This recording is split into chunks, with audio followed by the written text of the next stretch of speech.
Hello, everybody. Welcome to Palm Tree Tropical Wrestling on your Thursday night entertainment. I have a big night for you guys tonight, opening up with our announcements in terms of the matches you can expect to see tonight, starting off with a one-fall tag team match between the Dream Team Hatsune Miku and Doom Guy versus Dio Brando with his stand The World.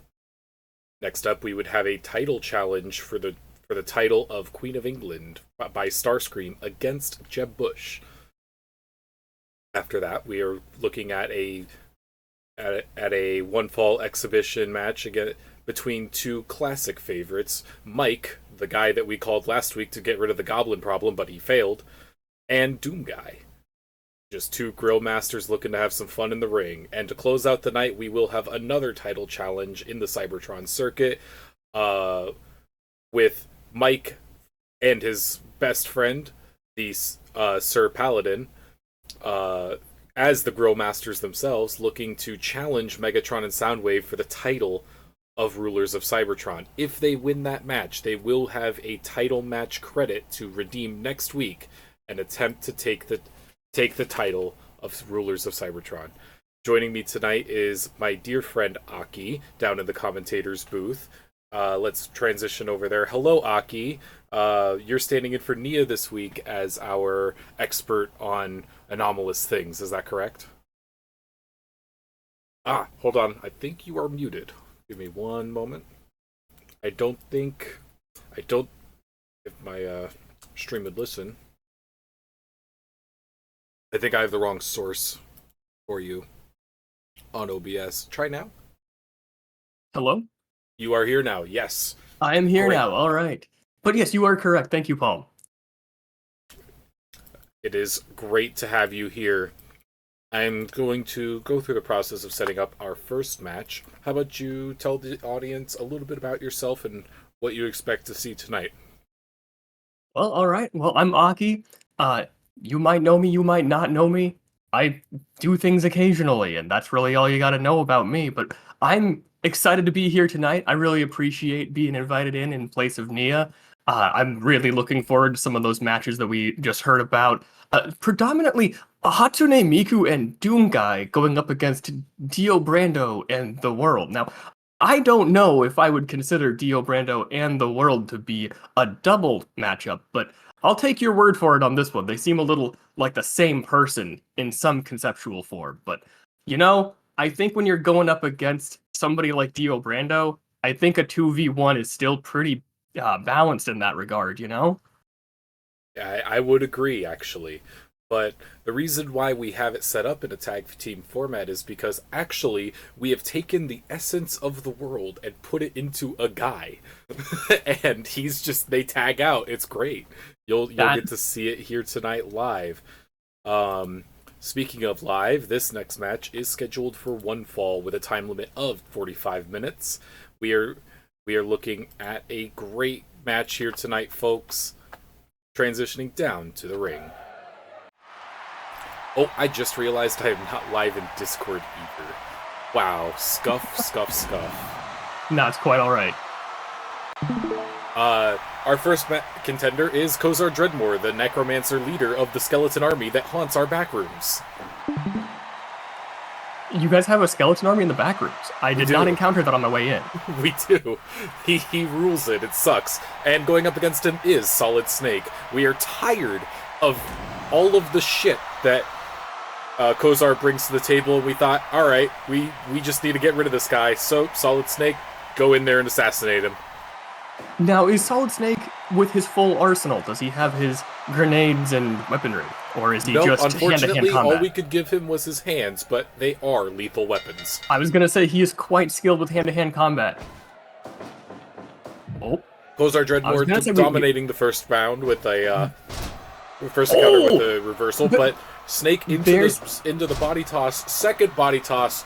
I'm telling you, that training's paying off. We're seeing that hand-to-hand combat coming out right now. This is all of his training finally actually coming out, except I don't think he was ever trained against a necromancer, so that'll be quite interesting to see how he handles that issue.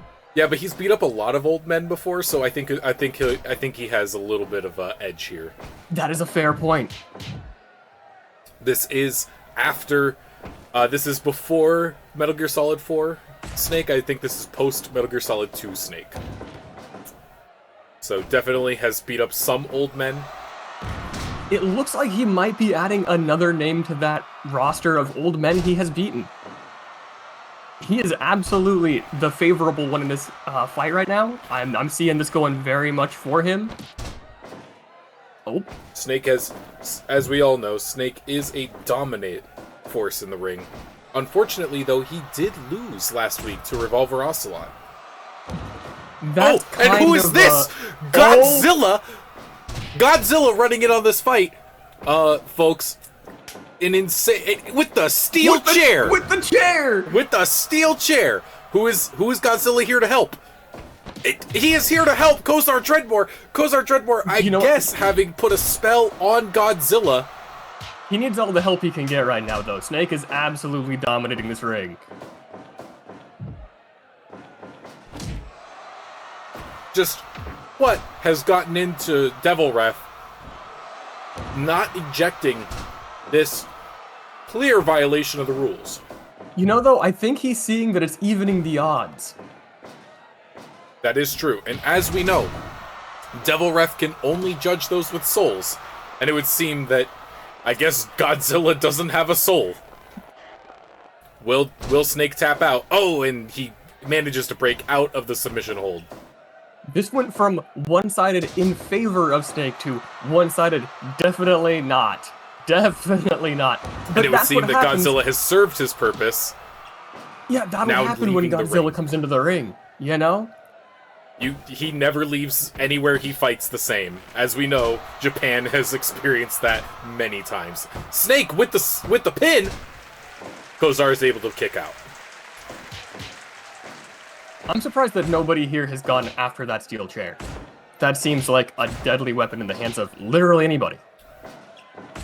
Oh, Snake absolutely dominating here, getting the steel chair. There's the steel chair. But he doesn't get a chance to use it. Able to get this chair out of the hands of the lethal mercenary. Oh, here comes the finisher. Kozar Dreadmore with his signature finisher, off with your head. Will Kozar be able to add yet another name to his Necromancer army tonight, or will Snake be able to win something in the name of good in the world? Oh, an amazing act of athleticism by both of these people here. Snake getting the crowd pumped up. The salute. The salute. Snake falling out of the ring now. Out of the ring. Kozar Dreadmore with the body slam from the top rope. Snake is just impacting concrete right now. As we know, these pads are not thick.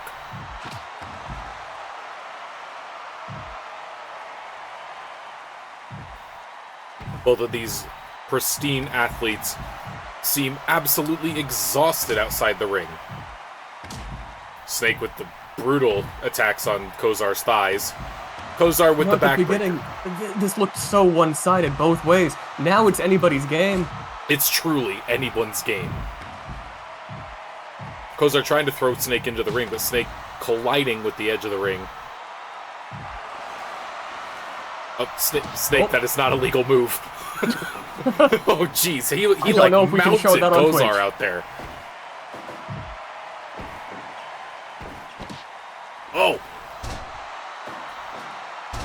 Now, with the pin. Snake is known for choking people out. And that's it! Snake has beaten Kozar Dreadmore in the ring. A pristine victory for all that is good in this league. Well, hopefully now the backrooms are a little bit safer here, you know? Transitioning back into the commentators' lounge, how did you feel about that fight? That was interesting. You know, at the beginning of that round, it really looked like it was just going to be solid for Snake the entire time, no pun intended. But then, you know, Kozar turned it around as soon as Godzilla came into the ring. That was a little bit unexpected there. And then just as soon as things got taken out of the ring, that was anybody's game. I am actually not too surprised, though, to see that Snake added yet another list of old men to his list of dead people. You know, like, when it comes to fighting old men, you don't get much better than Solid Snake. It's true. It is true. Up next, we have one of our announced matches of the night. I am looking forward to this one. Outcoming Doomguy. Now, Doomguy and Hatsune Miku will be following shortly. They have formed an alliance, a tag team for the Cybertron circuit, our resident tag team circuit here at the PTTW. They call their team Sweet and Sour. I'll leave it up to you to decide who is who in that duo.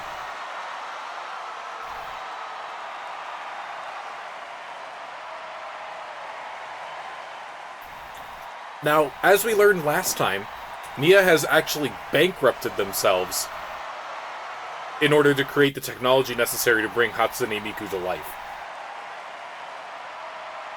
Incoming their opponent, the world. I was actually going to ask you about the technology behind the essence of the world being put into a man. This is astounding. Yeah, look how...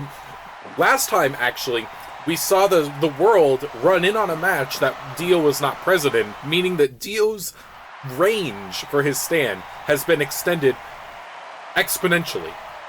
Dio was somewhere in the backstage and able to remotely control the world.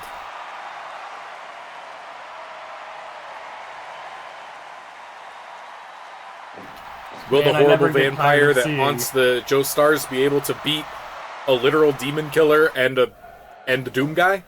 We'll see. The banana jumpsuit Dio here. It is the iconic look. Oh now, my goodness, Hatsune Miku with an early pin. With an immediate pin! We shouldn't really be picking favorites, but I think personally that as the underdogs in this matchup, I'm looking forward to seeing if Miku and Doomguy can pull out a victory here. Unfortunately, Miku did lose her debut match last week. And Dio Brando and the world coming in on a victory against Jotaro Kujo and Star Platinum last week. So they really are the underdogs here, yeah. I believe Doomguy also lost his debut match last week against a rogue. Just got snuck attack, I guess.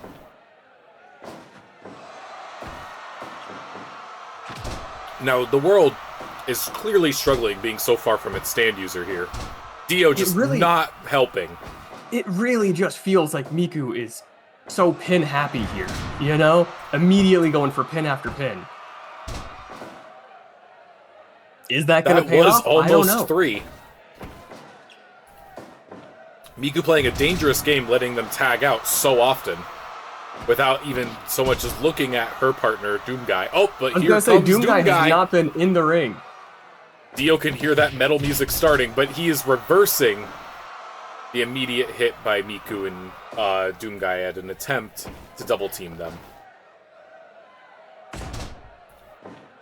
Oh, and the brutal punches to Dio. Doomguy just being merciless in his attacks on this vampire. To be fair, that is what he is known for. Most of his victims are lucky enough to stay in one piece if he's feeling merciful. It's true. It is incredibly true. Doomguy with the very intelligent move of pushing his opponent out of the corner so he won't be able to tag out. Oh, the Heart Stopper! Will Dio submit?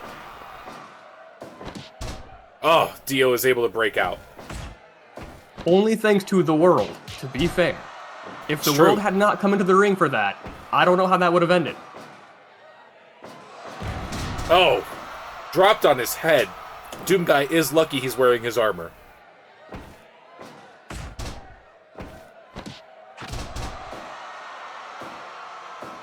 The world, with an amazing feat of athleticism, pulling Doomguy into the submission hold, but there is a rope break, so it is not considered legal. Doomguy tagging out now so he can get his partner Miku back into the ring. The immediate disrespect we just saw from the world here, with that backwards kick to Miku. Miku from the top rope! Oh, an amazing body slam onto the world. Now, we did tell Dio he was not able to time stop in order to break pins like that. I want to say surprised that the guy listened to you. He does not. Well, seem he to be knows one that we for could just following shine the rules. the sunbeams on him. That is fair. Miku just dominating the world here. Thrown out of the ring. Out of the ring. Oh, here comes Doom Guy. As we all know, you're fair game once you get out of the ring. Dio flexing on Miku now. Dio seems to have turned it around. Both of the sweet and sour contestants being thrown around. Miku reversing it on Dio. Doom Guy struggling with the world out there, but that could be enough. It's not. All Miku has to do is get Dio to submit while the world is distracted with Doom Guy. The world dropping a nut bomb onto Doom Guy, or I guess that was Dio technically. How Dio is managing to keep his mind occupied on both fights simultaneously is amazing. I was gonna say, the amount of concentration here is off the charts. Cool. Miku just taking body slam after body slam. Doom Guy is now in the ring. Oh, nope, never mind. Miku from the top rope. Decided. Body slam. We've seen a lot of body slams this round. I think that's the third one. Oh, Miku taken to the floor. I was gonna say that clothesline's gotta hurt. The world tagging out so Dio can come in and help. Miku tagging in. It is a 2v2 in the ring now.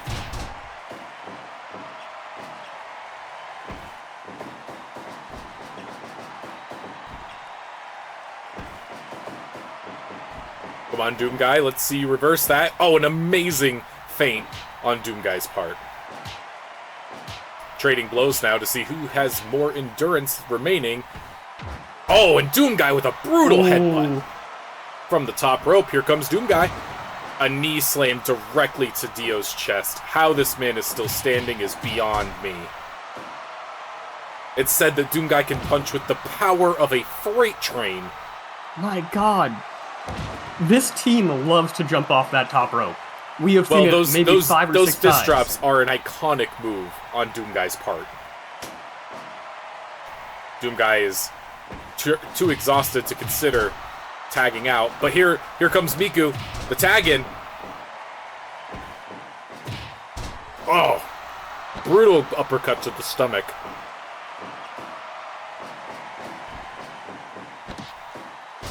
Miku slamming the world onto his head. Into the pin. This could be it, folks. Oh, Dio barely able to kick Miku out of it. I was gonna say, if Doom Guy had gotten there any quicker.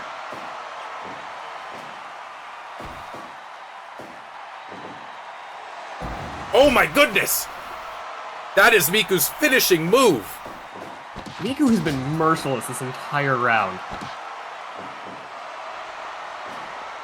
This could be the submission to end it.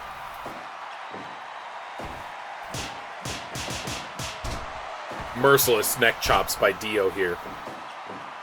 This could have been the moment that turned it all around. Miku desperately needing to tag out. Same with the world.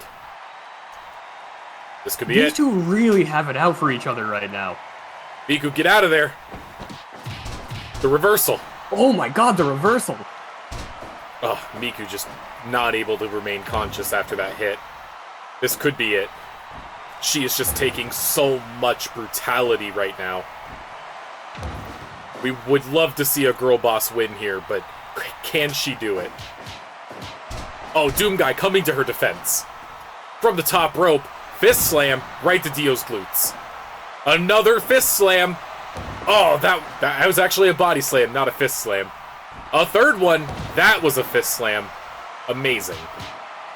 Dio just clearly exhausted here. You can see it all over his face. He needs blood. Far too tired. Wondering now why Dio won't just suck the blood of Doom Guy. I would imagine it's because it's so holy it would just kill him instantly.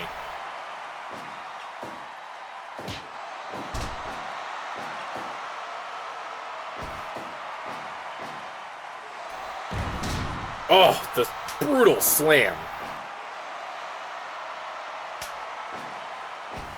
We've got a It is a 2v2 here. 2v2 in the ring now.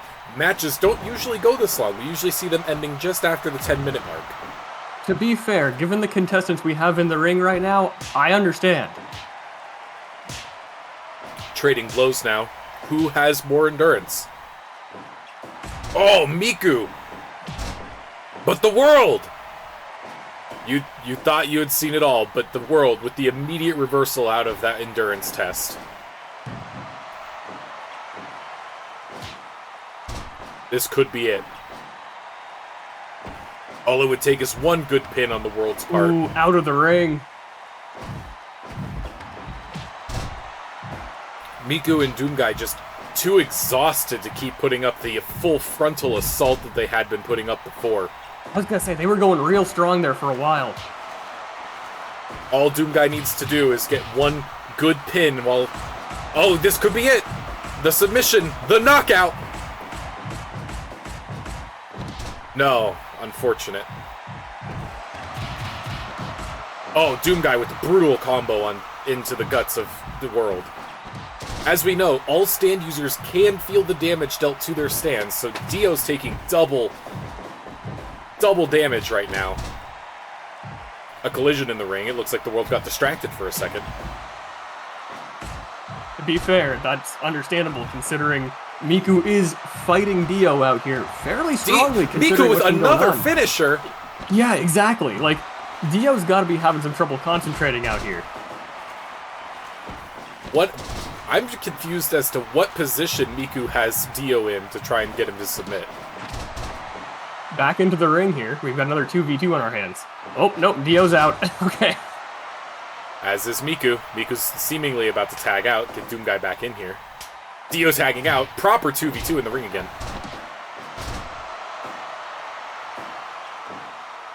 I genuinely cannot tell which way it is this so fight's close going. here. Yeah, 20, it is extremely 20 minutes close here. having passed. This is Oh amazing. my god. Dio finally going for a submission. Could this be it? That's it. Doomguy submits. Dio is yet another victor in the Cybertron circuit.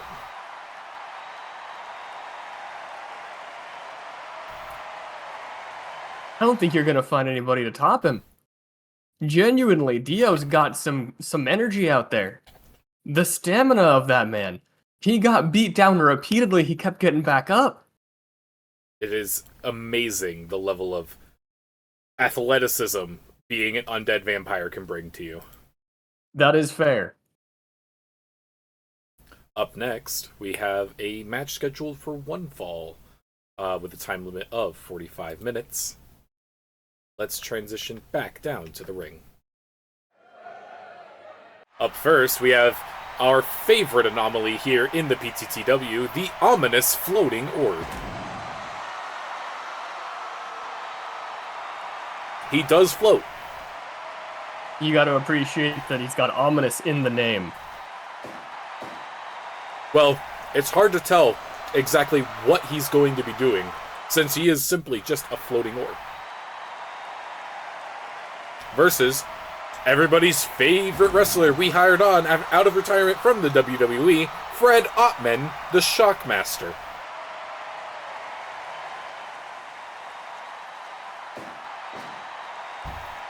Gotta love him.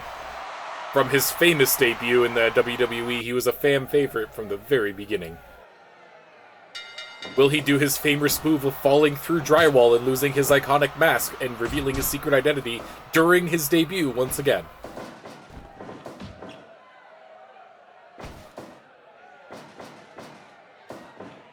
Now, Fred Ottman is coming in off of a victory from last week, and Ominous Floating Orb is also coming in on a victory this week. You gotta hand it to him, though. To fight an opponent that seems to be able to use some kind of telekinetic force, there's an intimidation factor here. When you're going up we have against no an orb. idea what Orb's body looks like. Exactly. The bravery of this man. Yeah, he could just die. Like, the Ominous Floating Orb could just kill him. He has already ringed out the orb. Fred Ottman is a brutal athlete, to be fair. Orb pulling him into some sort. Oh my goodness! I don't know what's going on there, and It I looked like do some not care sort to of know. submission hold. Oh, just pushing him back with the telekinesis. Now, Ominous Floating Orb is currently a fan favorite anomaly in this league, and it's hard. It's easy to see why. With I was gonna say I can understand why. You know, with such there's an a lot iconic of design. the fan art's got to be off the charts. Yeah, we've had quite a few submissions of circles. Yes. You ever get anybody out in the audience holding up a sign? It's just a big dot. That's Probably. pretty ominous, you know? I mean, Ominous Floating Orb captivates audiences everywhere. I gotta say, I've seen Fred Ottman quite a lot into of some very anomalies in my time. strange submission hold. I've never seen anything quite like this. Choking out the Ominous Floating Orb. Unfortunately, he doesn't need to breathe. I was gonna say, I So don't know if he's Ottman got a going for a windpipe. very interesting play here. Into a pin. He's doing the best he can with what he's got, you know? If you were He up is against an orb... To be fair, Fred Ottman has never fought an anomaly before. He's I was only gonna ever say. fought men. Oh, brutal body drop on the part of Ominous Floating Orb. Now just dragging Ottman around like he's nothing. Into a pin. Ottman kicking out. There's gotta be some kind of gravitational field around the orb, yeah? Like, We this here at the thing- PTTW do believe in fairness. Oh, he is just giving Fred Ottman a seizure, it would seem. We here at the PTTW do believe in fairness between opponents, so we do actually give the Ominous Floating Orb a proper human hitbox underneath that I see. that orb. I Onto was the gonna top say, rope. it does seem like Ominous Floating Orb sometimes has some kind of mental fortitude here over its opponents, being able to give them these seizures on the ground. I don't know if that's necessarily a legal move, but I'm also not going to argue with an Ominous Floating Orb. I think the Ominous Floating Orb is the only member of our team that actually we have a hard time containing, because he can just give you a seizure. But the Ominous Floating Orb is also a very arrogant individual and feels that just giving his opponent a seizure to immediately win is a bit of a cop-out. It's too easy. Yeah. It's too easy for him, exactly.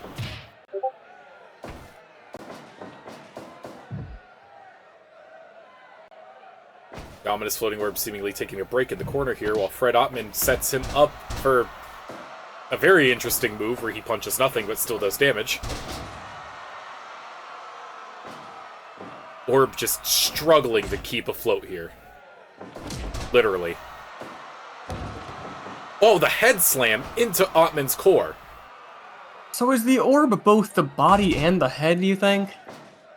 I think the orb represents the head, and that's why he has a grudge match with the Headless Horseman. Into a pin! Could this be it? Oh, we got close. The Ominous Floating Orb getting body slammed by Fred Ottman here. But into a reversal. The reversal there. Yes, and a beautiful reversal at that. Now, do you believe that the Ominous Floating Orb could do a body slam, or would it be a head slam? It would have to be a head slam. Oh, yet another attempt at giving Ottman a seizure here. Will it work? No. Ottman able to resist the psychic energy of the orb. That helmet might be helping a little bit with that, you know? It's kind of the tinfoil hat theory, except with the whole-ass helmet. That is true. The bedazzled Stormtrooper helmet could be helping Ottman to stay alive here. From the top rope. Oh, beautiful There's that head head slam we were talking about. There's that head slam. Now, we did try and study what the orb is made of, and it just made people scared. We couldn't get them to talk about it. It was too ominous, you could say. It was too ominous, exactly. Ottman kicking the orb out of whatever hold he was trying to put over him. How dense is this orb, you know? Like, if this Hello, is a heavy Roshi. orb, Hope that's you're- gotta hurt. Hope you're enjoying the wrestling tonight. The slam. Oh, the headbutt. They are now trading blows. One punches, one does a psychic push of sorts. Ottman with the beautiful drop kick. That could be it. Oh, the body slam from Fred Ottman into the ominous floating orb. My goodness, folks. The orb can barely stay afloat. You saw it wobble in there. Doing its best. In for another head slam. Oh, right to his thigh. Another head slam? Another one. Say it isn't so. Ottman just... The brutality having been leveled at him so far. Can he continue to resist this the man urge is fighting to just take both a nap here? a mental fight and a physical fight. You know? Another attempt at a seizure. This one, I think, is called the Family Guy death pose. That is, in fact, the Family Guy death pose. It is, yes. Oh! Oh! Absolutely brutal. Another Family Guy death pose. Jeez. Jeez. Will Ottman be able to resist? He is. You know, you're really fighting a psychological battle against the orb, because you You cannot really tell are. if it's tired. But as we you know? do know, Fred Ottman's title is the Shockmaster, and he is able to shock the audience with every move he makes. Beautiful body slam. The orb just struggling to stay in it. And the pin! Oh, so 2.9. close! Ottman, again, having come in on a victory against Hatsune Miku. And that's it! He submits! The ominous floating orb gets him to go into a medically induced coma from a seizure. I really thought that 2.9 was going to give him the motivation, the encouragement to just... It was clearly a desperation pin on the part of Fred Ottman.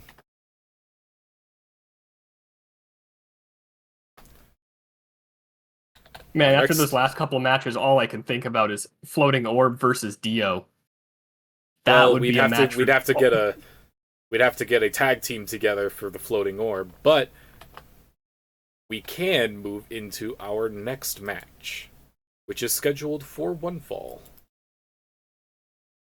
with a time limit of 45 minutes. Yeah. We are seeing a classic bout of good versus evil here in the PTTW.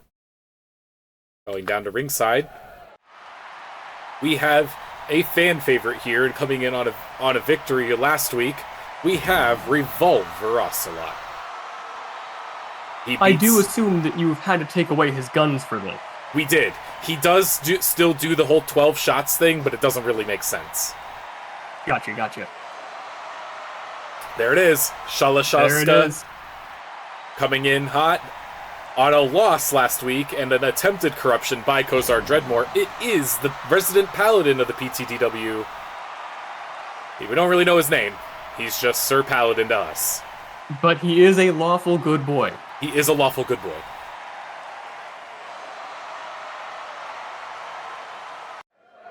Now, last week, the Paladin was caught in a scheme by Starscream. His first match, his debut match, was actually supposed to be against Kozar Dreadmore in an attempt to subdue him and get rid of the skeleton army that lives in our back rooms. But Starscream managed to trap him in a cage, early pin by Revolver Ocelot. Starscream managed to capture him in a cage, and then before he could escape, Kozar Dreadmore sent his funny little skeletons in there to harass our Paladin here. The Paladin almost succumbed to an evil spell, but he seemingly has not given himself over to the dark side of necromancy yet. It is interesting to see a matchup like this, having just come out of a match when we started this all between the other two halves of this duo here. We had Solid Snake and Kozar. So we have now Sir Paladin and Ocelot. It is very interesting indeed. Ocelot being not quite as well trained in CQC as Snake, but still being trained by the boss himself. We can see if that is enough to overcome a divine smite from the Paladin himself. An early pin, but a kick out. Now, to be fair, you gotta consider how heavy that Paladin armor really is.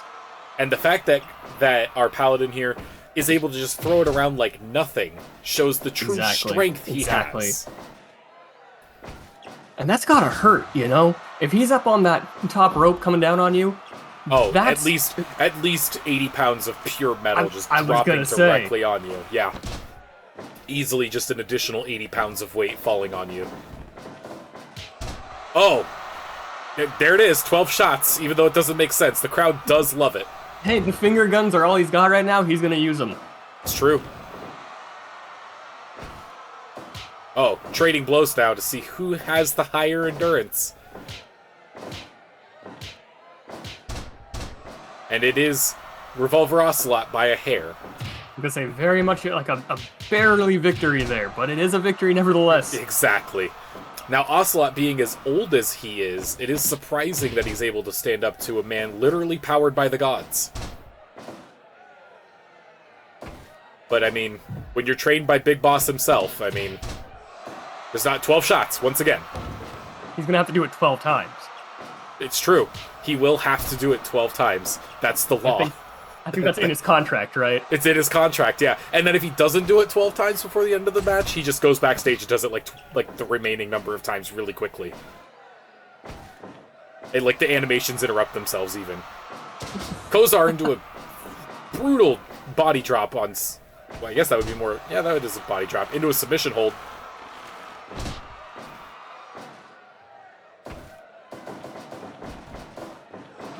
Oh, the hand drop into a 12 There shots. it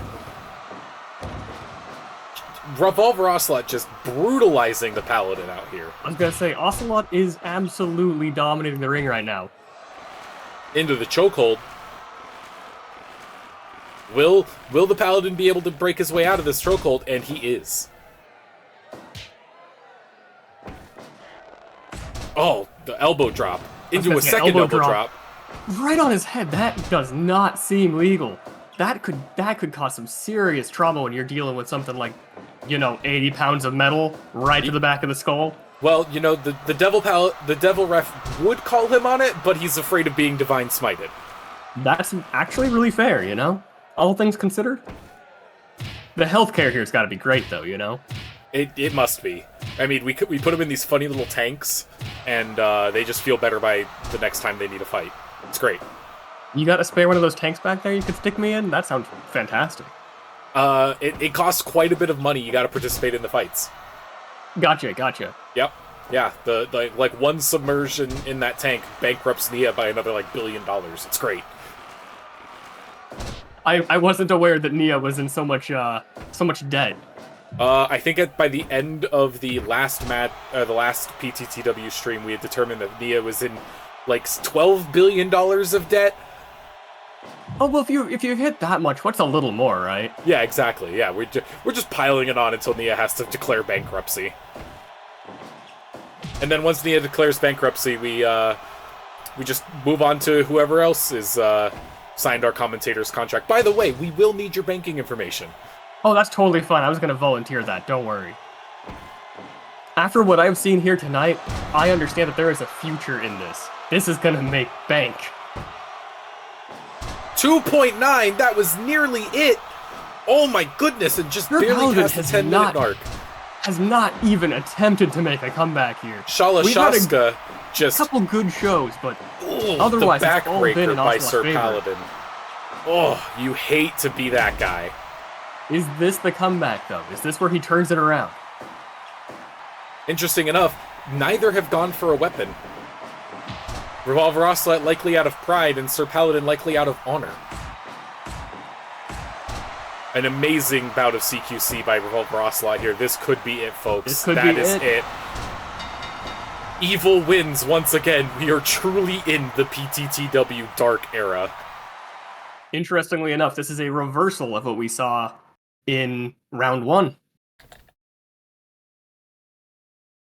Up next, we have a very special match for you folks there at home. I'm excited for this debut match between two legends.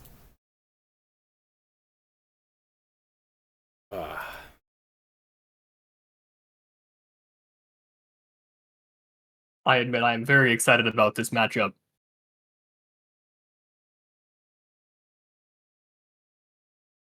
Let's get you back down to the ring, folks. This match is scheduled for one fall with a time limit of 45 minutes.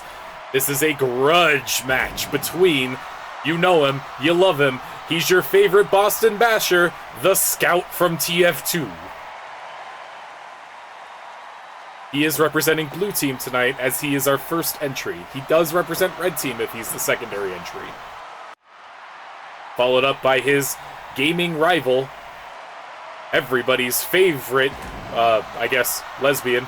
Yeah, she's a lesbian. Tracer from Overwatch. And famous game Overwatch 2.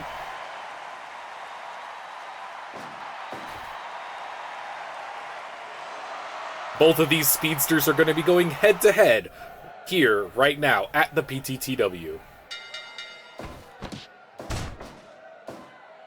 An immediate start from Scout here. I mean, you know what they say.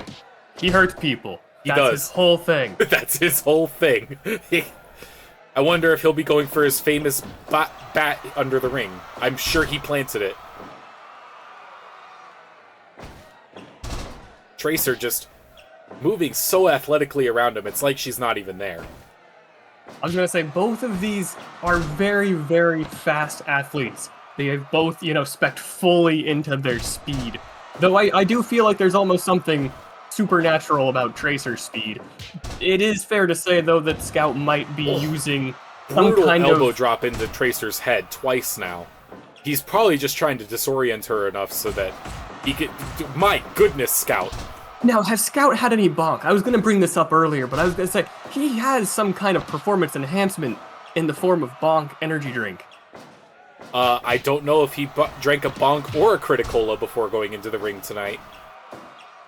I do know he did ask Medic to Uber him at some point during the match, and Medic called him a slur. To be fair, that's not a very honorable thing to do. Exactly. If you're Ubered during the match, I mean, you can't really call that fair. If No. we're gonna stop But Dio from stopping time... But when has Scout ever admitted to playing fair? No, that's valid. To be fair, in the mercenary business, playing fair does not keep you alive. A walk-in by Fred Ottman, the Shockmaster. Who could he possibly be here to help? You gotta ask, is this a ploy from Scout? We just talked about how he does not play fair. That is true. Seemingly it is a ploy from Scout.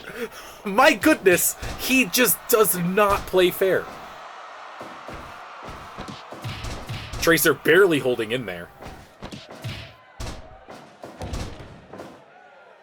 Wasting her own endurance on fighting Fred Ottman, the Shockmaster. Into a submission.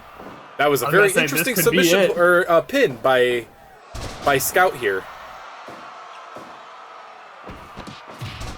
Yet another reversal from Tracer. My goodness, is she just the perfect athlete, handling such a overwhelming odds. You have to consider the fact that while Scout is used to only using the shotgun, a single weapon, Tracer is known for the dual machine guns, the dual SMGs. She's pretty good about handling two things at once. It's true. She is incredibly good at handling two things at once. So that's the Scout out of the ring now. This could be his chance to grab his weapon. But he's just going straight back into it. Go for it. Oh my goodness. The choke slam drop. Another choke slam from the Scout. Could this be a third one? No, a reversal by Tracer. Into a taunt to hype up the crowd. I was told the crowds was partially sold out because all the lesbians showed up to see Tracer fight tonight. Scout with his own taunt now. Oh my goodness. Again, just brutalizing Tracer's head. Trying to clearly just disorient her so much that she won't be able to coordinate reversal hits like she has been. I think it's the fact that she's not wearing a hat has upset him. There's something about anybody from TF2 and hats. If you don't have a hat, that's an insult. It's true. As we know, her glasses don't really count for a hat. No. The body slam. That is a face accessory. That is not a hat. Another body slam. But she misses the second one. Oh, Scout with the kick to the head. Into the pin. This could be it. This could be it. Oh my goodness. Ooh, denied. Denied.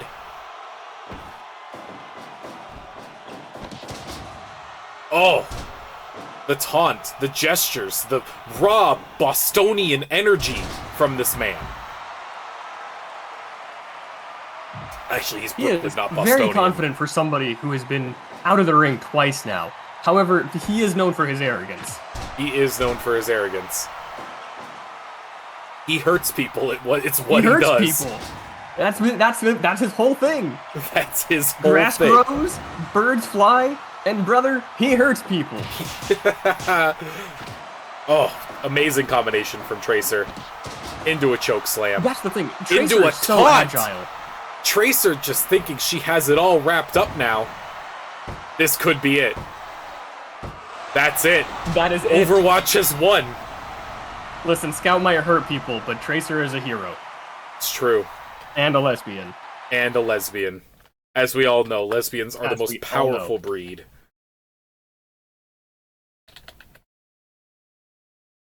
Up next is one of our announced matches of the night.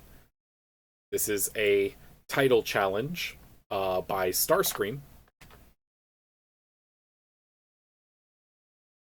against the Queen of England himself. If I can find him in our giant back rooms. He has such an unassuming name, it's hard to find him. There he is, Jeb Bush.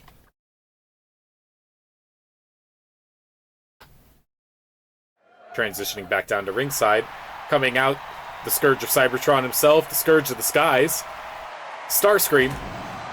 Now, we did have to clip his wings so he couldn't turn into a funny little jet and just get out of here. But here he is, Starscream. Is he still allowed to transform? He is still allowed to transform. Just not with his wings. Up next, here comes your favorite Queen of England, Jeb Bush. After losing the 2016 elections, as we all know, he did go and become the Queen of England. You can see that he's got the crown to prove it. He does have the crown to prove it. Now, this is a title challenge, meaning that if Starscream wins this, next week he will get to go head-to-head against Jeb Bush to challenge the title of being the Queen of England. We established last week that being the Queen of England ordains you with the powers of God. So that might be why Starscream's going for this title challenge. He lost last week against Kozar Dreadmore to looking for control over the Skeleton Army. So this might be his next ploy at becoming super duper like God Starscream, like he did like he's always trying to do. You know, it's like his bit. Now, would that make Sir Paladin like one of his minions or his servant? I think it would. I do think it would. But last week we did determine that Jeb Bush is just an absolute force to be reckoned with in the ring. The powers of God really just amplify all of his strength by like 1 million, which I mean, 1 million old men is quite impressive. 1 million old men punching a robot. Yeah. Because I'm going to say this right now, right? I would not punch a Transformer with my bare hands. That just seems like a recipe for breaking your hand. It sure does. But I feel like if maybe I was imbued with the power of God, and I had the force of 1,000 old men on my side, I'd try it. 1 million. My bad. My correction on that one. 1 million old men. I would try it. Right? You're gonna break just your a hand. Horrible submission hold by Starscream. You could see the look of arrogance on his face as he tried to get Jeb Bush to submit. Jeb Bush might have the crown, but he's not really holding his own in the ring right now. Starscream just brutalizing this old man. Last week, Jeb Bush actually did nearly lose and had to get his opponent disqualified by faking a rule break and throwing. He pulled out a steel chair, he tossed it into the hands of his opponent, and then acted like he was hit by it, which is an instant disqualification if it causes permanent injury. My god, so this man is just dishonorable. I mean, this is quite the matchup then. He is a Republican. That is valid. Once again, Jeb Bush just missing wide with a body slam.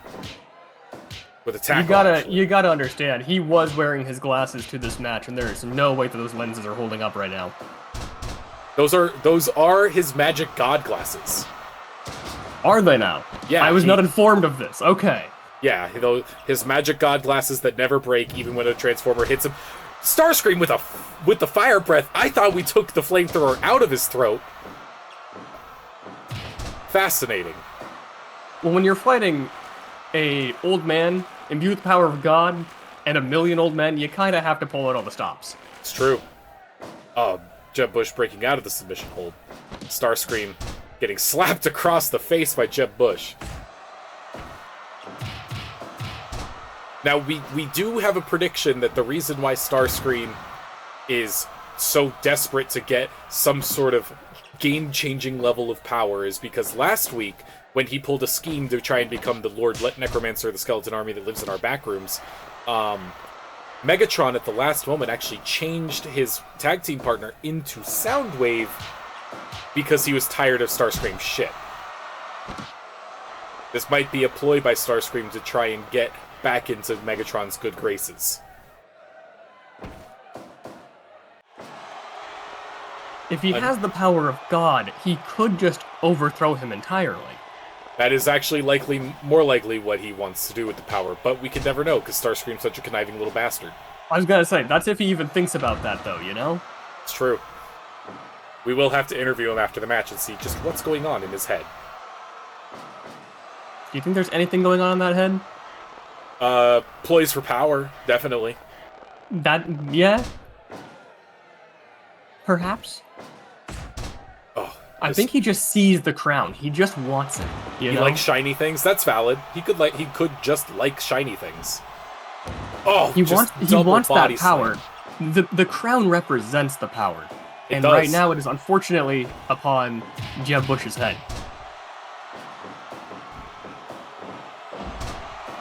Jeb Bush trying to pull it back now. Oh, but a choke drop. It was looking like a potential turnaround, but it's not gonna happen. Fighting a giant robot that could turn into a fighter jet without wings is a force to be reckoned. Once again, Jeb Bush hallucinating his opponent. Now I gotta ask, is it gonna be considered an illegal move if he were to transform with Jeb Bush inside of him? I think it would. I think that would be an instant disqualification. That is grounds for, injury that cannot be undone. Oh, I'm surprised this is not a rope break. Could this be it? Starscream breaks out of the submission hold. Starscream going for a slam. Ugh. Jeb Bush taking brutal damage to his torso. Elbow drop from the top rope. We thought it was bad to have Sir Paladin drop on you. I don't want to even talk about having the entire weight of a fighter jet. Now, I know that he is missing his wings. That's got to shave off some weight, but not much. Jeb Bush with a butt slam from the top rope. My goodness. It's got to be difficult to fight in a suit, you know? It's got to be difficult to fight in a suit. You are right. But he does impeccably have his tie just very orderly, despite the absolute brutal display here. I think this is his god suit as well. I mean, he is ordained with the powers of God, so I mean that is extremely true. I mean, if the Pope, if the Pope is giving you the powers of God and ordaining you as the Queen of England, I mean, you might as well use all the perks that come with it. Now, if he had the power of God and anime on his side, I think it would be with over. the baseball bat, but then immediately dropping it into a steel chair. That's more his speed, you know? That is more his speed. It's more familiar. It's metal. Yeah. Exactly. Starscream with another baseball bat. Doesn't get a chance to use it, though. Jeb Bush with a reversal while outside the ring. As we know, no rules apply when you're outside the ring.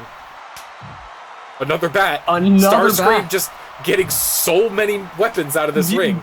You think he's in cahoots with Scout on this one? He might be. Kendo stick. Oh. Just brutal hit. Actually got some use out of that. Finally getting use out of these weapons he smuggled in. Another taunt. Jeb Bush just showing Starscream that there's nothing that can be done against him.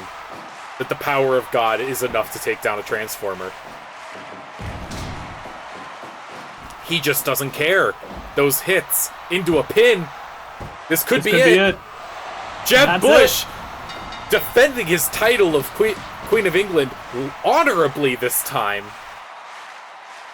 I think he needed a few more zeros and ones in that head. Not enough zeros and ones in that head. Not enough. Not enough. Maybe too many zeros, not enough ones. Up next, we have a very special tag team event for you guys here at home. Another tag team. Another tag team. Our last one was extremely up in the air. That was an exciting round. That went on for quite some time, so I'm excited to see how things will go this time.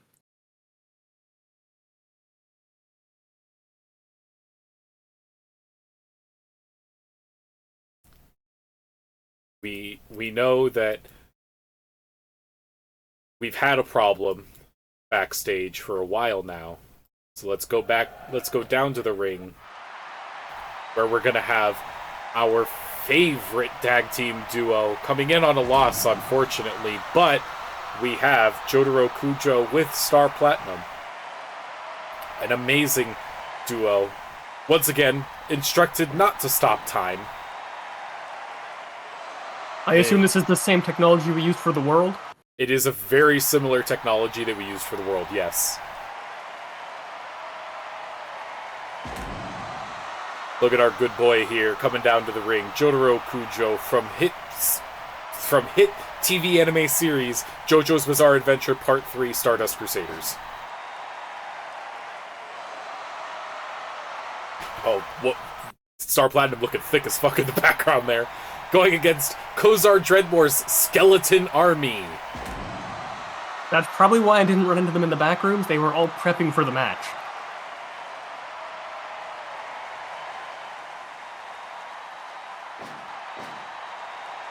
Gotta love it. You gotta love a Minion of Darkness coming in tonight. Let's see it. You're seeing it here first, folks. Jotaro Kujo taking on two skeletons.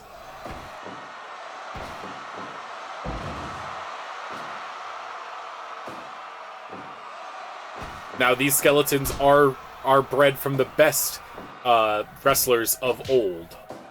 But will they be enough to take down, well, let's be fair, a literal fighting spirit and its master? Seems like it. Wow. If Jeb Bush had the power of God on his side, Jotaro's got the power of anime. He does have the power of anime on his side. It is true. The world doing a little stutter step there to try and get in the skeleton's head. I was gonna say, it is interesting to see how just powerful these skeletons really are.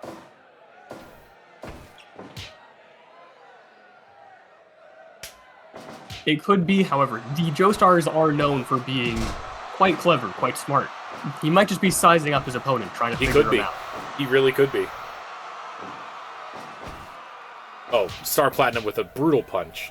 Do you think we'll see an Ora combo tonight here at PTTW? We can only hope. We can only hope. Now, we did equip the skeletons with special stand sensing technology in order to be able to see the stands they're fighting. Just to try and make it fair and interesting for the crowd here.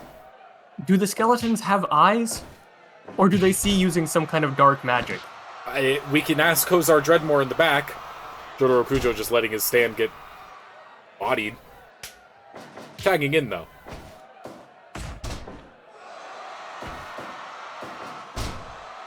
Loving Jotaro's bright cyan blue underwear sticking out there. Interesting choice on his part. just letting the skeleton tag out. I think the man's a little overconfident, you know? He went into this thinking that these skeletons are nothing more than a simple mirage, a ruse by a more powerful necromancer somewhere backstage, a stand, if you will. And these skeletons have been drinking their milk. They have been. As we learned last week with Nia, these are milk-fortified skeletons. We're just doing a little dance in the ring here. Jotaro taking a quick break before he tags out so he can get his stand-in on this. The skeleton with a beautiful reversal. Oh.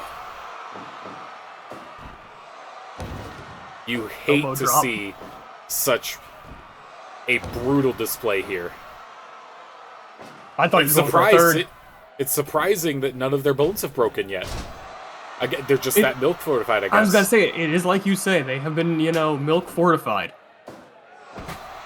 The constitution of at least 12 gallons of milk. It's a lot of milk. Are we talking like 12 gallons a day, or...? Yeah, 12 gallons a day. I think the special little vats that we have backstage, I think Kozar, like, secured some of them and just filled them with milk, and that's where he keeps the skeletons when they're not fighting. So they might be more milk than bone. They might be more milk than bone. That is fair. Oh, the double team from this team here, from the Stardust Crusader, from the top rope into the spine, from the top rope again into the spine. Could this be a third one? Just trying to paralyze the skeleton here. I was gonna say, that spine is about to snap. Oh. The rope break. That is an interesting submission hold by the skeleton, though. Just wrapping itself around Jotaro here. Now, as we know, Jotaro is only 17, but the size of a house. I forgot that he was 17. Yeah, canonically, Jotaro Kujo is only 17. Jeb Bush, not having enough from the last match, running in on this one. Is this going to be the power of God and anime on Jotaro's side? It is! It is! It is! Jotaro getting the power of God alongside his power of anime. I guess Yahweh, the god of biblical Christianity, has chosen Jotaro as his warrior against darkness. Oh. He's even got the stick. It's literally just like the meme. It's literally just like the meme. That's it, folks. That's it. Jotaro, with the assistance of Jeb Bush, coming out on top against the skeleton army. This will surely be a hit to the forces of Kozar Dreadmore. Just goes to show, you can't fuck with someone when they have the power of God and anime on their side. I guess you really can't. Oh, up next. That was sheer hype. That was sheer hype. This is what we come to PTTW for, folks. Up next is a match scheduled for one fall with a time limit of 45 minutes. You are going to see some classics here tonight with a very special debut. Let's go down to ringside as we get to see our new challengers tonight. Coming in after last week, coming in on I believe a victory. I would have to check his records. Let's see. Guy in a hazmat suit. Coming in on a loss, actually. Guy in a hazmat suit failed to contain the anomaly last week. But will he be able to kill Dante from famous video game Devil Cry a Lot? Oh my god, is this featuring Dante from the Devil May Cry series? It is. This match is featuring Dante from the Devil May Cry series. Now, we can say here, without beyond a shadow of a doubt, Devil Ref will not be able to judge either of these people tonight. Because obviously Dante could just kill Devil Ref, and so could Guy in a hazmat suit as our top containment specialist for anomalies. Now, I do admit that I did not know that Guy in a hazmat suit was one of the wrestlers for tonight. I just saw him in the back and thought he was just there for the anomalies. But it turns out Nia signed he a is a contract wrestler. with guy with a hazmat suit. He is our lead containment specialist, and Nia is his manager. That is amazing. Yeah. Nia scheduled this fight because they thought that it would be a perfect chance for Guy in a hazmat suit to redeem themselves, showing they can beat really anyone. Dante came in because he was just hoping to have some fun. I mean, we offered him pizza and he came. So I was gonna say, you offer him pizza, he's there. yeah. We have put out feelers to see if we can get Virgil to come. Virgil would said he'd only come if he could get some power out of the deal. We've told him about the position of Queen of England, leader of the Skeleton Army, and rulers of Cybertron, and he is, we expect he is frothing at the mouth to get here to the PTDW. I was gonna say, I think any opportunity to fight Dante would also go a long way with him. Now we did have some trouble finding Dante, seeing as he has been in hell lately. Because he didn't just call his office, but I assume he was out of the office. Yeah, after the ending in the most recent game, he has trapped himself in hell, fighting demons eternally. We had to actually send a specialist down there to do it, to get in contact with him and Virgil. But Virgil ignored us, just sort of looked away, you know, like an anime dude. He does that sometimes. He does that sometimes, yeah. But Guy in a hazmat suit, as I've already stated, he is our top containment specialist. And hey, if he can contain the ominous floating orb, I think he can take on Dante. Fun fact about the ominous floating orb and Guy in a hazmat suit's lore, they're besties. Oh, really? Yeah, they are just best friends. After the ominous floating orb realized that he couldn't give Guy in a hazmat suit seizures for some reason, they just chill. They vibe. That's the hazmat suit. That it might be the hazmat suit. It might very well be. That, or he might just be that strong. That is also a possibility. We do not know who is in that hazmat suit. Anybody who's ripped enough to make a hazmat suit look skin tight is genuinely a ripped ass man. I mean, you could see his biceps through that hazmat suit. I was gonna say, this man looks like he's pulling off a Dio cosplay with his skin-tight yellow suit. He does. That's actually just a normal hazmat suit that he's just so buff. He's like, you know, rippling biceps through it. You know.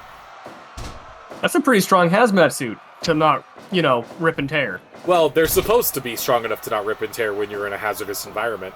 That's their whole whole point. And the hazard here tonight being his muscles. I think that the hazard is not Dante. The hazard is his own muscles. He's got to contain. He's got to contain him. He's a containment specialist. And speaking of Dante here, we're seeing a lot of his classic wrestling moves here. That he is no stranger to those. It is interesting, however, that he has not tried to go for a weapon, knowing as Dante's whole specialty, his gimmick, is his many uses of different variety of weapons. We told him just use gosh, what is the weapon that he uses that's just the two fists? Oh, I should know this. I should also know this. Why am I blanking on this? We'll get someone on that. We'll get someone on that. Yeah. The Sting from Top Gear is a big fan of the hazmat guy. They do seem to be in some way at least aesthetically related. I can say he does know the Royal Guard when in this fighting stance. So is that why he's getting so many counters here? It is probably why he's getting so many counters here. Into a pin. Could this be it? This could be it. Oh my goodness. Ooh. Guy Not quite a 2.9. Really fighting uphill to try and stay up against the son of Sparta himself. And yet, he has knocked Dante out of the ring. Oh! And he's going for a body slam. Top rope from inside the ring! But his overconfidence might be his downfall out here. Out here, Dante has no holds bar. Now this is two very confident fighters here. However, he could turn this around if he lets Dante get a little too arrogant and lets his guard down. Roshi's reporting in live saying that they heard that Stig from Top Gear is actually a big fan of Hazmat Guy. Can we get some confirmation on that? Yes, that's what I was saying earlier. I believe, yes, they might actually know each other. They both have the same kind of aesthetic going on, except, one's a white suit, one's a yellow suit. I believe last week Nia confirmed they were actually brothers or cousins or something to that effect. Really? I do believe so. I figured they might know each other. I think they might be related in some capacity. Dante with a pin. Oh, that was almost 2.9. Let's see it. Let's see the reversal here, Hazmat Man. Come on. Ooh, another pin. Contain this anomaly. We need to fire him. We need to fire him. I'm going to get on Nia. This is the second time he's failed to contain an anomaly in the ring. You can't fire him until somebody can take his place, though, and is Dante really going to take his place? Good point. That is a great point. Moving back to the commentary booth. Let's go back to the match schedule here. Dante winning his debut match here at the PTW. We welcome him.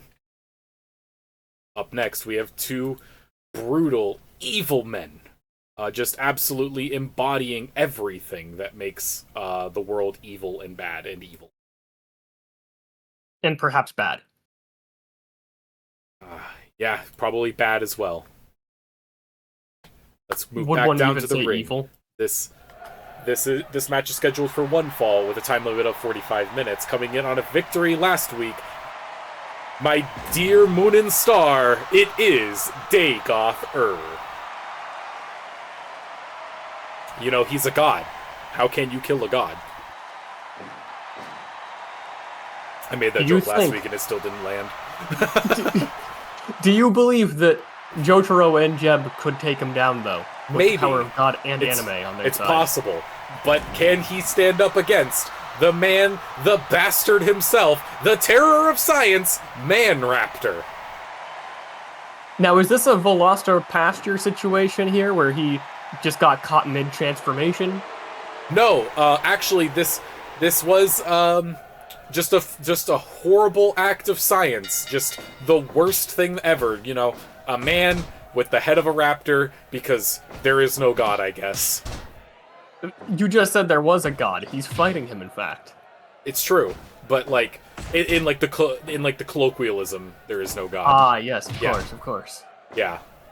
I think Jeb Bush would, otherwise disagree. But Jeb Bush would definitely disagree, being the representative of God as the Queen of England, ordained by God, all that stuff. Yes. But I believe Dagoth is coming in on a victory. Oh, brutal nut shot there. Man Raptor is also coming in on a victory, so these two athletes of pure terror and evil just going at each other. Man Raptor known for his dirty, underhanded tricks because he is a man and a raptor.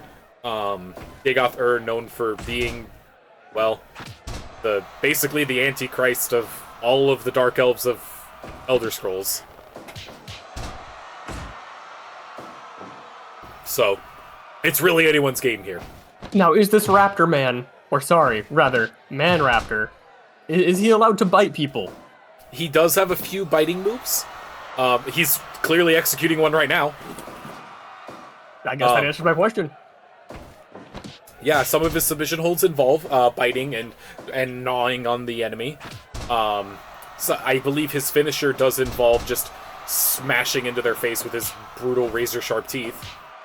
Trading blows now to see who has more endurance. I was gonna say, between these two, who is the physically stronger here? They seem very evenly matched. Oh, Dagoth is a 9-foot-tall man of legend.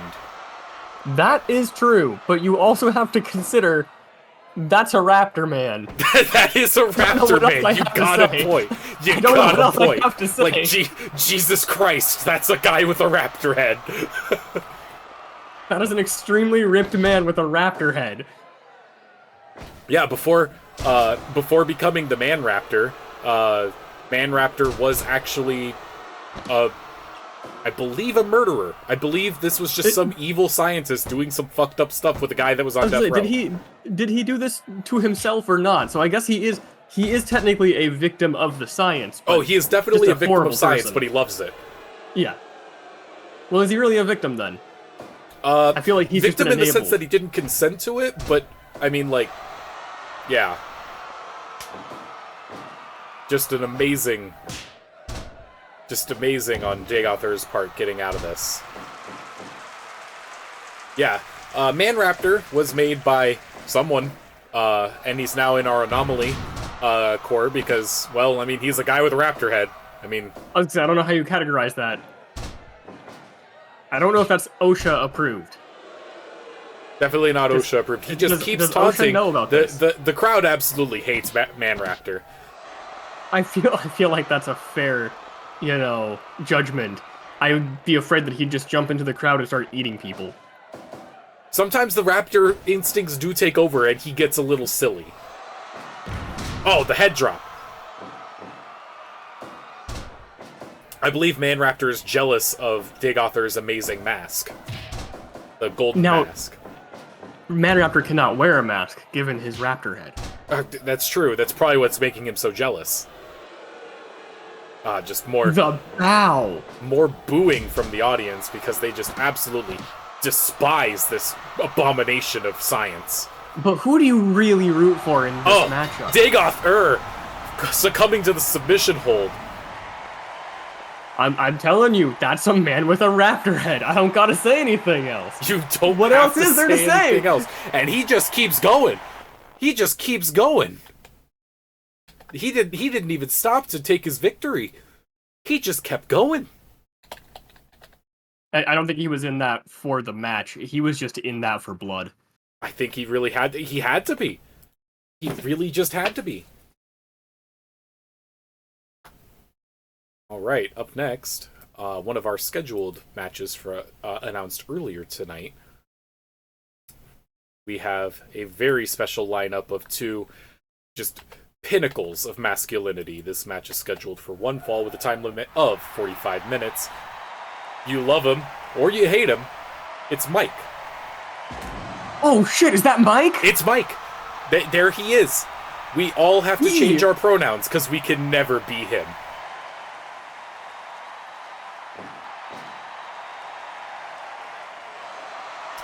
Now, last week, we did try to ask him what the finger paints on his hands were about, and he did tell us, shut up, I fucked your mom. So we didn't ask him this week, because we didn't feel like getting insulted like that again. That's a extremely valid point right there. But it is... He does have a solid case. We did confirm, once again, just like last week, that the entire stadium... all of the women present, except for the lesbians here for Tracer, are actually here to see Mike in the hopes that, they can get a little piece. Be a part of one of Mike's famous backstage parties. Now, do you really think it would be that insulting, though, if he says, shut up, I fucked your mom, if everybody wants to fuck Mike? That sounds like mom just got a good piece of ass, right? No, yeah, everybody wants to fuck Mike. He is too perfect. I mean, look at him. I mean, is it even possible that some of the men here tonight came here? I'm sure there is at least one gay man out in that crowd hoping to get some of Mike. Doom Guy, probably exhausted from his match earlier tonight. You think it's possible that Mike has dipped his fingers into, titanium, liquid titanium, in an attempt to armor his fingers? So they might punch through Doom Guy's armor. Just only his fingers? Maybe. Just only his fingers. Yeah, I mean, maybe. I mean, he's probably resistant enough. We did check him for anomalies, and he's not anomalous. He's just a guy named Mike.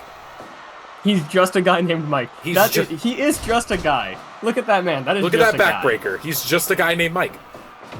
We actually hired him to exterminate the goblin tribe that lives in our walls. But, I mean... he's just a guy named Mike. Oh! My goodness! Devil Ref just watching these two absolute bastions of masculinity go at it here. Doom Guy is really trying to reclaim the title of Doom Guy.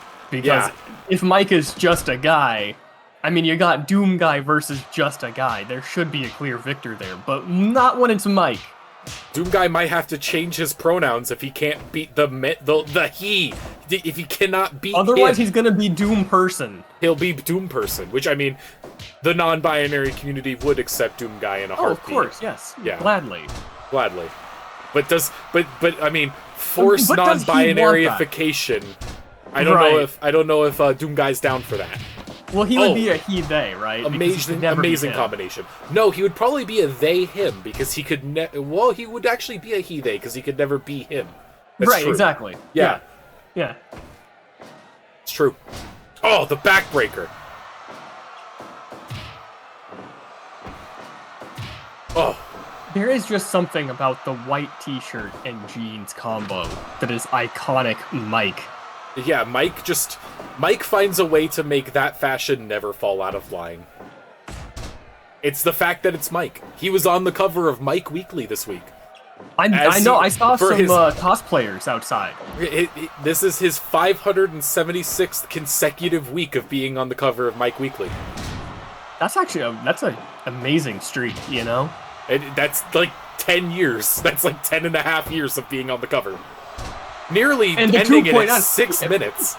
Man, he holds up to his reputation, you know? He really does. He's not just a guy named Mike. He is a guy named Mike. He nearly won fighting 2 goblins by himself last week. Now, do you believe that it is short for Michael? No, I think he's just named Mike. I think he's just named Mike as well. I feel like Michael is just it's not for him. No, it's definitely not. Doom Guy trying anything he can to keep in this fight, such as that amazing combination on Mike's face.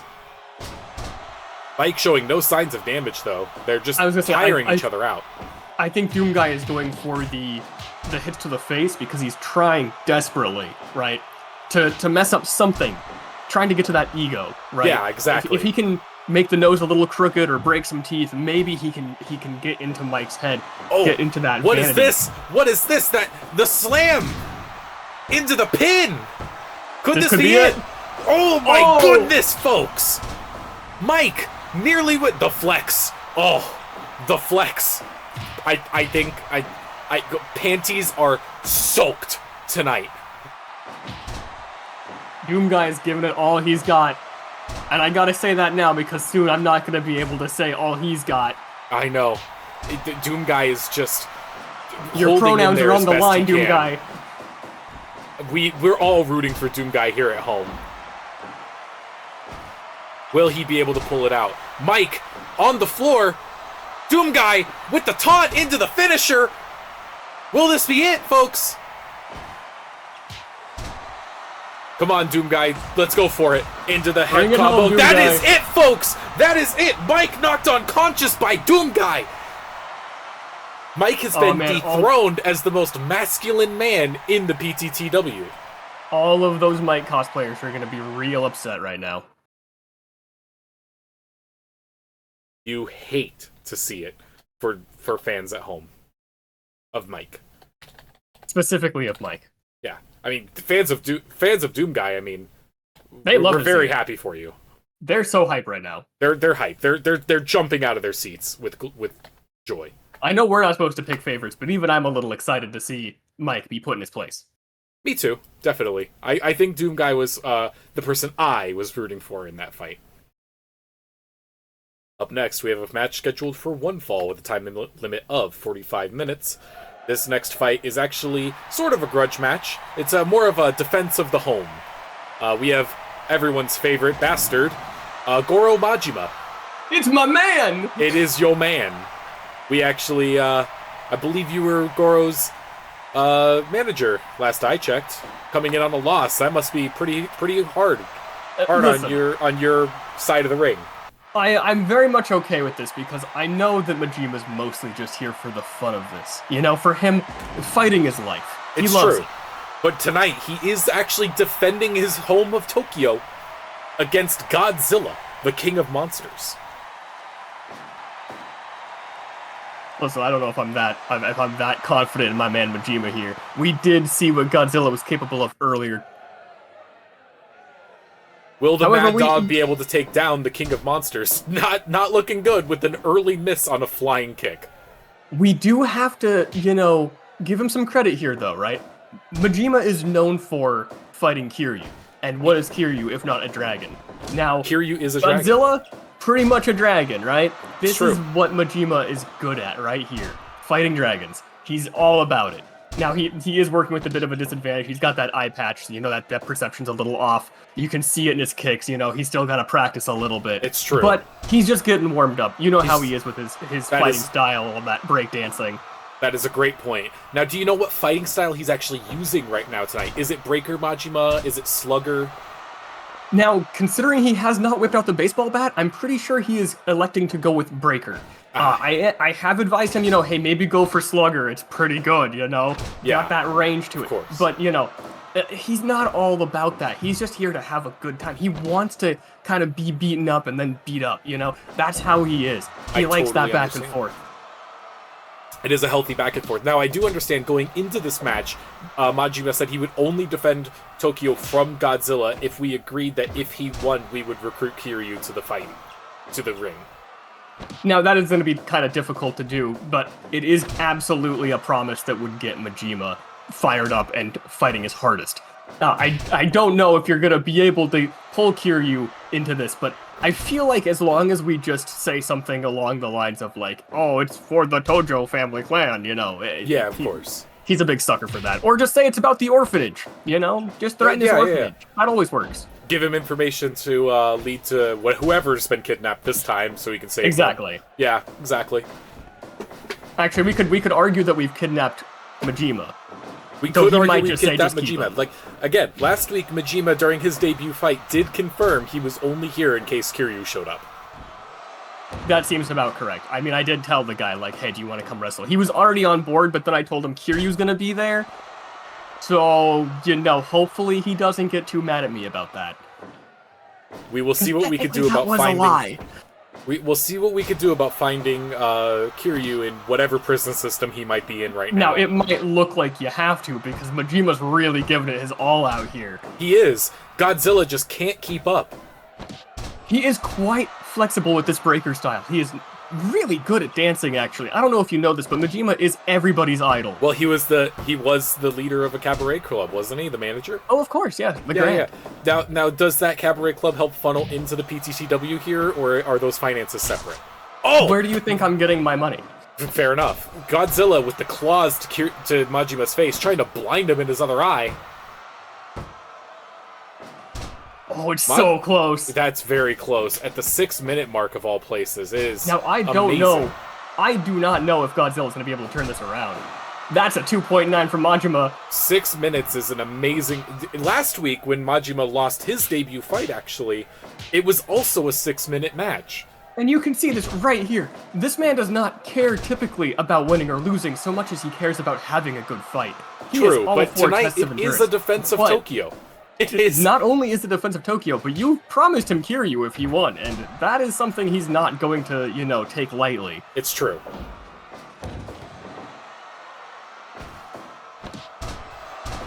Godzilla just taking some brutal slams right now. Majima into a pin. Could this be it? Oh, so close. Another 2.9. Godzilla's got the stamina of a kaiju. He does have the stamina of a kaiju, shrunk down to the size of a man. That radioactive, healing process got to be a lot easier when you're a lot smaller. If you're thinking about how much you can heal. Now, did you give Majima his lead-lined clothing before the fight, or is the radiation going to take a toll on him over time? Honestly, I don't worry too much about him. He's a man who has shrugged off getting shot into, literally falling into the ocean and just shrugged it off like it was nothing. It's true. He could probably handle some radiation. If the man could handle getting shot and nearly drowning, some radiation, it might do him some good. I don't know, man. Yeah, maybe he'll become a kaiju. Who knows? Maybe he'll become a kaiju. Yeah, Majima kaiju style. The new fighting style from Yakuza 8. You never know. I mean, he is the Mad Dog, right? He is the Mad Dog. He's a little insane as it is. What's a little radiation gonna do? Into a pin. Could this be it? Another pin. Oh, Oh, so close. Majima Bring it just home, desperately Majima. pinning Godzilla here. Oh, And not Godzilla with the only taunt. this, This man, could be Majima's it. got everything on the line, you know? He lost his last match and everything, so he's really got to prove himself here. He does. He really does. I'm surprised he's not going for the slugger style. I know, I told him, I even told him before the match, you've got your Godzilla baseball using bat, his use breath it. attack! This is a rope break. Now, thankfully, Majima is quite used to the old, you know, flamethrower trick. Kiryu has probably pulled that on him quite a few times in the past with the old, you know, lighter and such. So that's not going to phase him too much. That I is a wouldn't worry fair about assessment. Very good point. Now, they are outside the ring. They are outside the ring. Majima could switch over to slugger style if he so chose. He would just have to grab the baseball bat. It's right there, Majima. Just go for it, man. Godzilla scratching him on the face once again, digging those claws in. Now, Majima is extremely flexible. I do not doubt that he could get out of that with a kick, but he has been fighting his absolute hardest. He is very exhausted at this point. All he needs to do is grab one weapon and he'll be back in it, I think. Missing. Ooh, once again, miss. that depth perception getting the that better of depth him. perception coming into play again. Godzilla grabbing the steel chair! The steel chair! Godzilla with the steel chair! My goodness, folks. Into the taunt. Possible finisher. He seems to be stun-locked by the corner of the ring here.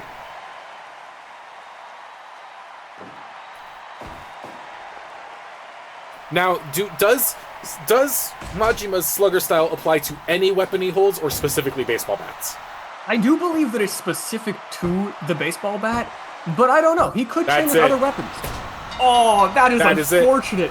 He dominated that entire match, only to be taken out because he would not go for his bat. I'm gonna have to have a talk with him after that one. Yeah, that might have to be it, folks.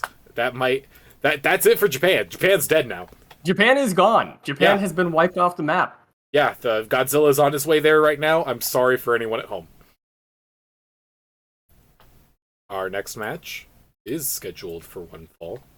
It is a classic matchup. Well, I wouldn't say it's a classic matchup, but I would say it is an iconic matchup with a time limit of 45 minutes. I just gotta get everything in order here.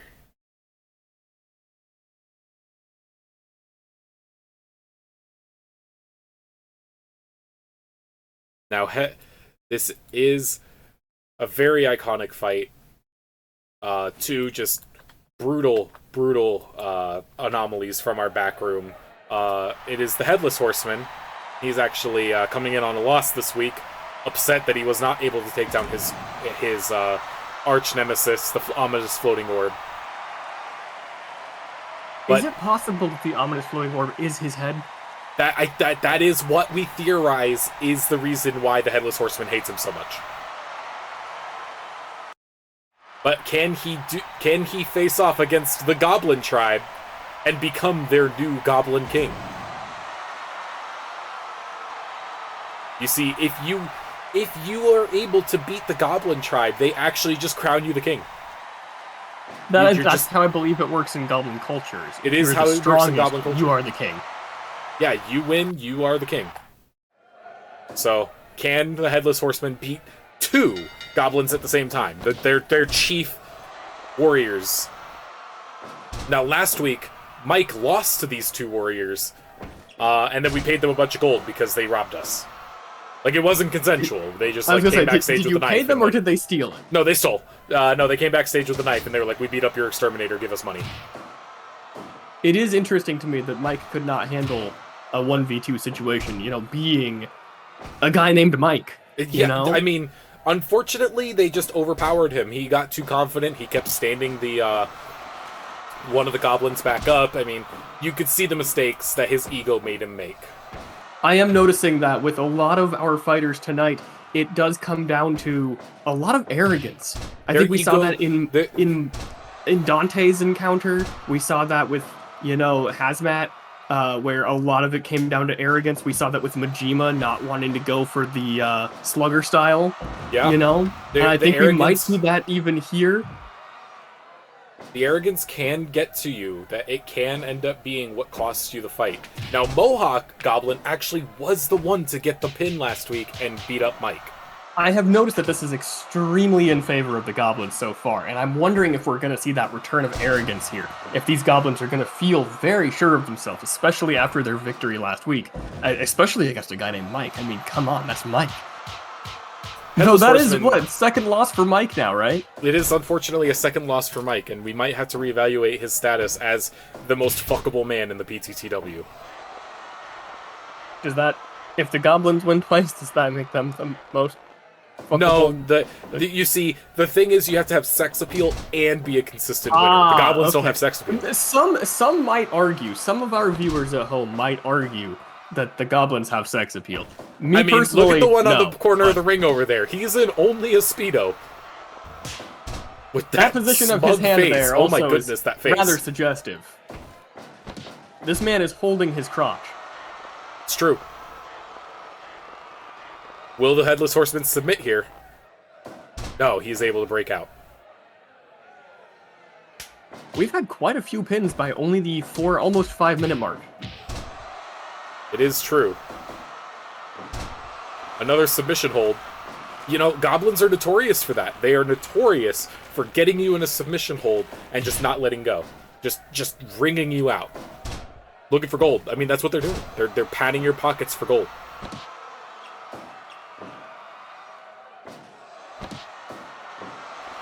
A reversal into an armbar. That reversal.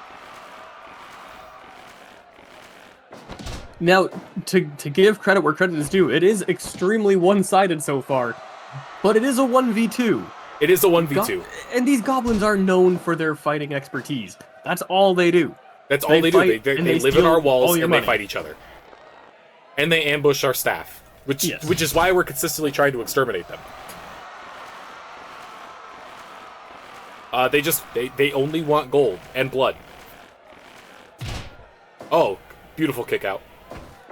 Have you considered just lining the walls with dynamite? Now, I know that's going to do some structural damages, right? But we do have the funding of the Grand, so, like... We did try to just gas out the walls, and they just held their breath. It's gotta, light the place up. Just burn it down. It's like when there's a spider in the house. You burn the place down, you rebuild from the ground up. It's true. We might need to try that. But there are just so many of them, and honestly, we think that if we could just get a fighter to be their king, we can ask them to go away. That's a valid point. But is anybody strong enough to do it? That's the question. If Headless Horseman's able to do it here tonight, he will be crowned the king of the Goblin tribe and lead them in the tag team tournaments. He has been turning things around a little bit here. Now, it's not huge. It's not like it's one-sided or anything. No, that's it.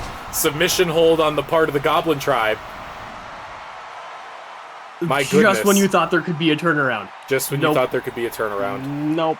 Not with these goblins. Folks. All right. That is yet another win under the belt of the Goblin Tribe. The Goblin Tribe was supposed to be a non-threat issue in this league, and they have just consistently won. It's actually amazing. I think we could hit up Nia to get some coverage for the gold they're going to want tonight. Yeah, we will. Because Nia's already in debt, couple billion. Figure it doesn't hurt that much more, right? Yeah, it's a good point. We might have to hit up Nia for that extra money. Now up next is a regular exhibition match scheduled for one fall with a time limit of 45 minutes. We do have a returning victor after last week, the Asshole Rogue from every D&D party. He's just an edgelord. He won't talk to us. Something about his parents being dead. I don't know. I assume that this man has never done a tag team fight. He's not. A lone wolf. I believe he is on record as being a part of a tag team with Man Raptor, because they're both evil bastards. But that does make sense. They have yet to fight. But he is fighting against a tree that made him fail his stealth check last week. He's really pissed at it, so he's going to beat it up.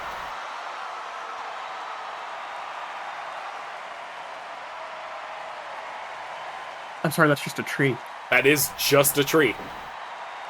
Yeah. No, yeah, Tree is actually a returning contender after having lost his debut match. When I heard that you had some anomalies here. I expected, the run-of-the-mill. The goblins were expected. Skeletons, that's okay. That sort of thing's fine. Yeah. But I did not expect a walking tree. I thought that the ominous floating orb was going to be the worst of it. Nope, that's just a tree. No, I was also not warned about a guy named Mike, who's just an asshole. He's not an anomaly. He's not. He's just a guy. I don't know. There's something anomalous about that. There's something anomalous about that. Nah, His name is Mike, and he's just a guy. No, we scanned him for anomalies. He's just normal power level. No weird powers. He just sits on our sits on our couch, drinks beer, and watches TV and watches football. I guess fucks our mom, football, doesn't he? Yeah. Not a lot that you can really do against a guy named Mike. No. Will the rogue be able to pull out a victory against the tree? I believe both of them are coming in on a loss. Oh no, actually, the rogue is coming in on a victory. He did beat Doom Guy last week. You had mentioned that, yeah. Oh! Rogue taking down the Devil Ref. He can play as dirty as he wants to here. But he fails to take initiative. Oh, the tree trying to smother the rogue. I was gonna say, the tree's just gonna kill him. Just gonna kill the rogue. He took that hit to the ref personally. Well, as we know, trees are inherently good beings. And That is fair. I mean, the devil might be evil, but randomly assaulting a ring official is probably enough to make him very mad. Now, you gotta give the devil ref some credibility here, right? Because he is being unbiased towards all these contenders, whether they be good or evil. It's true. He is being as unbiased as he can be. Except that one time where he called in favor of Jeb Bush, even though it was a clear attempt to throw on his part. You did mention that, yeah, that's true. However, that's a little weird because Jeb Bush then... Was Jeb Bush at that time already the Queen of England? He was already the Queen of England coming into his debut match. He was already the Queen of England. Is it not a little weird to see the devil ref already at so biased towards God? At the 5-minute mark, we are already seeing the rogue nearly lose. This is crazy, folks. Usually these matches, like I said, last close to 15 minutes. Hasn't even breached the 5-minute mark, and we are at our first near win. Rogue getting thrown out of the ring was not something I expected at all, to be honest with you. Well, rogues do get tossed around like wet tissue paper. That is true. Their AC is quite low. Yeah. However, a tree, when you really think about how threatening a tree could be, though I guess if a tree does fall on you, that can break some bones. This tree was the thing that caused the rogue to get caught while trying to stealth last week. It broke a branch or something like that, and the guard looked right at him. That is why this is a grudge match. But the T-pose body slam, just asserting dominance on the rogue here. Rogue into a very interesting pin, very athletic pin. You gotta wonder how much an elbow drop does to a tree. They don't really have a nervous system like that. So do they still feel the same pain? Scientists recently confirmed that plants actually do feel pain. Well, yes, they feel pain, but do you think that an elbow drop would hurt the same way? I'm not sure. So, I'm really into plants, as not even as a role sort of thing. I actually really like plants.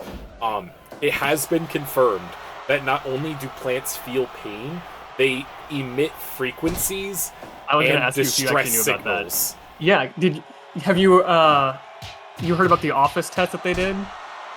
I did. The guy in the office? Yeah. And have you seen the study about how trees, when they can sense when the logging trucks are coming, they feel the vibrations in the ground and they retract their sap from their branches? I did know that, yeah. It's amazing. Trees are cool, actually. Man. It is. Plants are really cool, and we might see a victory out of one here tonight. I will say, while this might be a grudge match on the part of the rogue trying to beat up a tree, I am rooting for Tree here. I feel like we're both rooting for Tree because of these two. This is a good and evil matchup right here. It is a good versus evil matchup. It really is.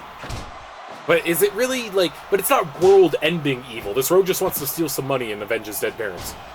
No. This is the guy who fucks up everybody's D&D campaign. It is true. Yeah, he has you gotta wonder how many pages of first-time backstory. players, right? I know exactly the type of player you're talking about. Going into for a pin here, 2.9. Oh my gosh. You really got to ask yourself, like, how many people have had their first experience with D&D completely just ruined by this one rogue who does not want to be a team player? This is the guy who, that new player just got really excited because they just cleared this dungeon, they just got that new really cool loot, and then here comes this rogue who just needs a little bit more pocket change, so he steals it off that player and sells it just for his own means. Yep. This is the sort of rogue to do in-party fighting. Yes, of course. Yep, you're completely right. And then he does a lot of stuff where he kind of just dominates the table by demanding that the DM do certain things, Oh, is he a rules lawyer? Not really a rules lawyer, but he dominates the table and say, "That is it, folks! The tree just beating the rogue into submission here." You love to see it. You love to see it. We love to see a king win. We're actually that was absolutely a moment from the DM where they just said, the tree falls, everyone dies. Yeah, absolutely, that is what that was. We're actually heading into our final match tonight, closing out with a title challenge in the Cybertron circuit. Mike having another chance at victory here. As we stated, this will be Mike and Paladin against the current rulers of Cybertron, Megatron, and Soundwave.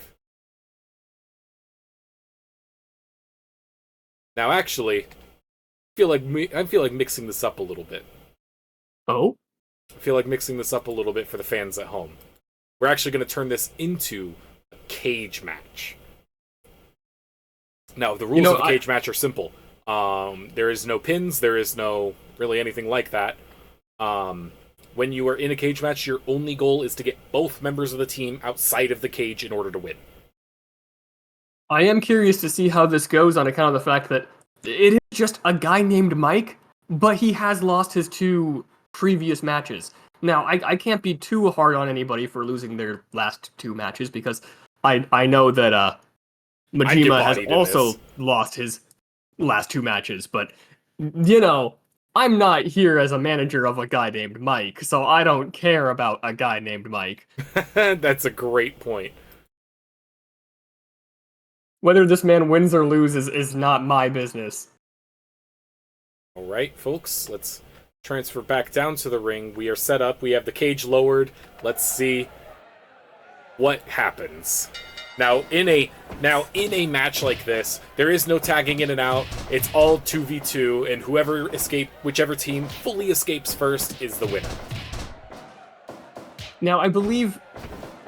Is this a title match as well, have you mentioned? This is a title challenge match. If this tag team, the Grill Masters as they're called, are able to pull out a victory, they will be going in for a proper tag team match next week in order to try and challenge the title that Megatron and Soundwave hold as the rulers of Cybertron. You gotta wonder what a guy like Mike would do with all that power. He'd probably just grill, for God's sakes. But he's got some really cool transforming cars, A guy like Mike, he would definitely get a babe. He'd definitely get a babe like RC or something to be his car, for sure. Yeah, exactly. No, yeah, but he'd also just sit there and watch Cube, which is a real sport in the Transformers universe. Cube? Cube, yes. Yeah, not the Cube, but just it's just Cube. Yeah, the sport is called Cube. That seems about right for just a guy named Mike. This is a canon sport in the Cybertron universe, in Transformers. It's kind of like their version of football. Well, then Mike would love it. Yeah, Mike would love it. Speaking of which, it's honestly not looking too good for these two. They are kind of getting bodied out here in the ring. Well, these are just 2 normal guys.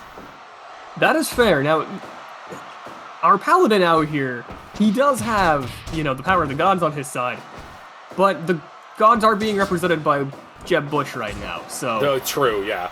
Do you really want to be represented by God if God's elected representative on Earth is Jeb Bush? Is it entirely possible...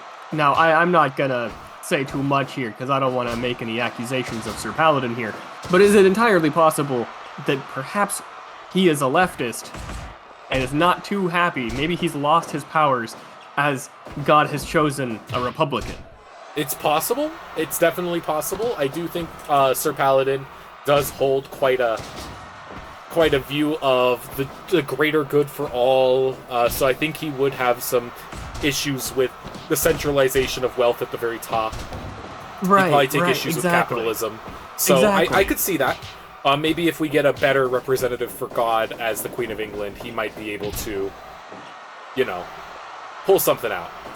Pull his powers back together.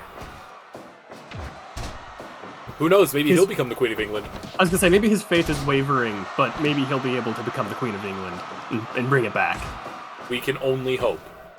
Because it's not looking like he's gonna be the ruler of Cybertron, I can tell you that much. Though a guy named Mike is kind of turning this around over there.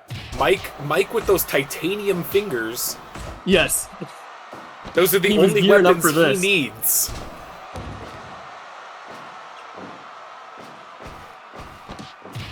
Oh my goodness.